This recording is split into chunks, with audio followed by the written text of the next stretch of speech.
अस्सलाम वालेकुम। मैं नवाज बोलता पाया जी दपालपुरों पूरी लाना अमरूद बेर लच्छे मच्छे घर दे भी बुढ़े ने मैं भी बुढ़ा ते फेरी लाना कोई 400 बचता उनका शाम को आटा मट्टा लै लवीदा जी।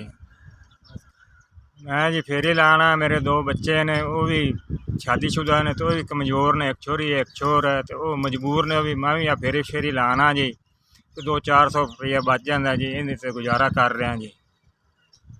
जी मकान किराए का है तो बिल बिजली का भी आ जाता है मकान का भी किराया आ जाता है गुजारा बड़ा औखा हो रहा है जी। बंदा बीमार भी हो जाता है मेरे घर के भी बीमार होंगे हालात बड़े खराब हैं दवाई नहीं लै सकते ऐसा मुश्किल आ जाता बड़ा मुश्किल है दवाई भी नहीं लाना जो सौदा मिल जाए पैसे दुआने बन जाए तो लाया भी तो ना हो तो कोई नहीं वो भी विके तो भी ना विके तो घर ही खराब हो जाता जी। घ्यो लै लीए तो वो फेरी जोगे नहीं बचते जी फेरी लाइए तो खंड घ्यो नहीं आता जी।